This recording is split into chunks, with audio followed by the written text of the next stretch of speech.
Ali karamallahu wajhah, sesungguhnya Nabi Muhammad di akhir hayat beliau, pada detik-detik terakhir nafas beliau, aku melihat beliau menggerakkan bibirnya dengan 2 kali gerakan.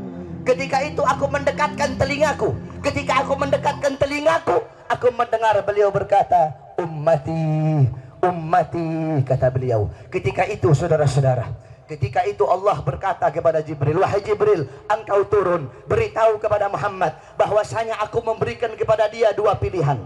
Apakah dia akan memilihku atau dia memilih dunia? Kalau dia memilih dunia, akan aku panjangkan umurnya. Kalau dia memilihku, katakan kepadanya akan datang kematiannya pada hari ini. Datang Jibril membawa pesan tersebut, kemudian disampaikan kepada Nabi. Kata Nabi, wahai Jibril, sampaikan kepada Allah bahwasanya aku lebih memilih Allah subhanahu wa ta'ala. Kehidupan yang sebenarnya bagiku bukan dunia. Kehidupan yang sebenarnya bagiku ketika ruhku berpindah berjumpa kepada Allah subhanahu wa ta'ala. Akhirnya saudara-saudara, datanglah Israel. Datang Israel untuk mencabut nyawa Nabi Muhammad SAW. Ketika itu Nabi Muhammad SAW terbaring di rumah Sayyidatuna Aisyah di atas kasurnya. Ketika itu datang Israel. Israel pun izin untuk mencabut nyawa Nabi Muhammad. Apa kata Rasulullah SAW? Ketika itu ditemani oleh Jibril. Ya Khalili Jibril, wahai kekasihku Jibril, aku belum puas meninggalkan umatku kalau belum diberikan jaminan oleh Allah subhanahu wa ta'ala. Pergi Jibril menemui Allah subhanahu wa ta'ala. Fa'ahallahu ta'ala ala Jibril, basyirhu ya Jibril, innahu awwalu nasin khariju minal ardi idha bu'isu wa sayyiduhum idha jami'u, fabasyirhu innal jannah muharramatun alal umam qabla an tadkhuluha ummatuh. Wahai Jibril, sampaikan kepada Muhammad, dia manusia yang pertama kali akan aku bangkitkan di hari kiamat dan menjadi manusia yang memimpin seluruh manusia kelak pada hari kiamat. Dan sampaikan kepadanya jaminan dariku bahwasanya sorga aku haramkan untuk dimasuki oleh siapapun sebelum sorga dimasuki oleh umatnya. Ini jaminan dariku wahai Jibril. Nabi Muhammad pada saat detik-detik terakhir nafasnya tidak memikirkan diri beliau, keluarga beliau, anak cucu beliau.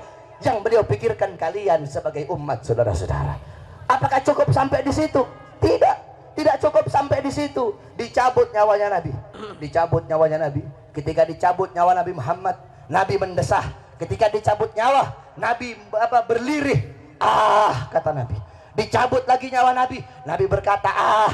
Di samping Nabi Muhammad ada sebuah cawan berisi air.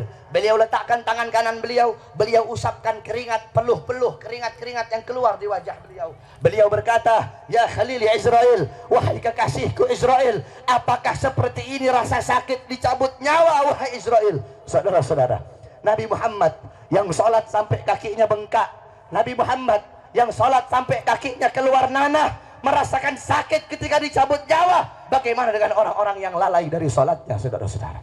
Nabi Muhammad, manusia yang paling mulia, khairul khalqillah, khairul wafa, wa bahrus safa, merasakan sakit ketika dicabut nyawa. Bagaimana dengan para pendosa? Bagaimana dengan orang-orang yang durhaka kepada Allah subhanahu wa ta'ala?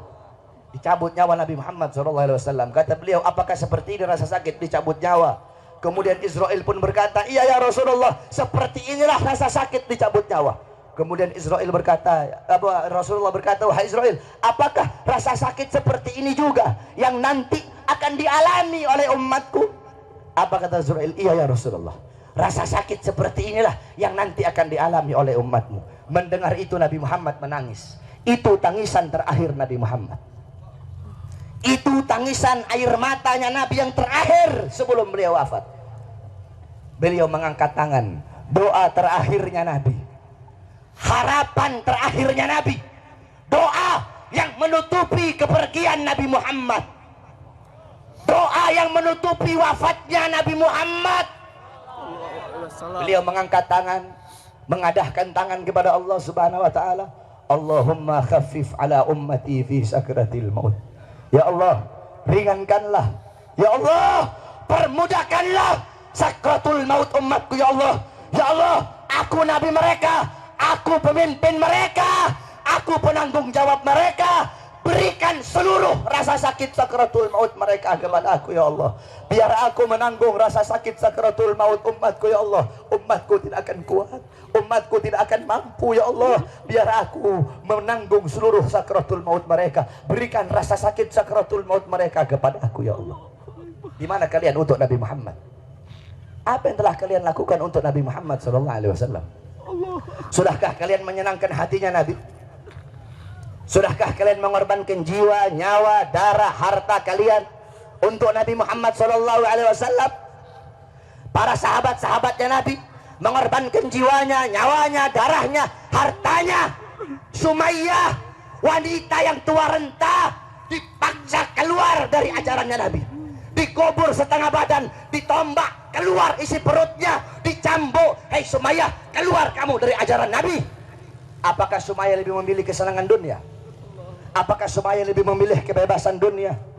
Sumayyah lebih memilih mati daripada harus meninggalkan ajaran Nabi Muhammad. Allahu Akbar. Bilal ibn Rabah dikasih batu yang besar, dicambuk, dipaksa keluar, dipaksa meninggalkan Nabi, meninggalkan syariat Nabi, meninggalkan Al-Qur'annya Nabi.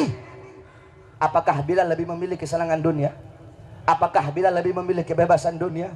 Apa kata Bilal? Walaupun tubuhku dipotong-potong menjadi bagian-bagian yang kecil untuk menghentikan kecintaanku kepada Nabi, dengan dipotong-potong tidak akan berhenti kecintaanku, malah dengan dipotong-potong hanya akan menambahkan kecintaanku kepada baginda Nabi besar. Allahu Akbar. Setelah Nabi Muhammad SAW wafat, para sahabat itu tidak ada gairah hidup, saudara-saudara. Ada seorang wanita yang dimana galat li Aisyah, ya Aisyah, ikshif li gabrin Nabi. Wahai Aisyah, hingkapkan, bukakan bagiku kuburnya Nabi. Dibuka kuburnya Nabi, masuk ini perempuan di depan kuburnya Nabi. Fabakat hatta matat. Itu wanita menangis depan kuburnya Nabi sampai dia mati.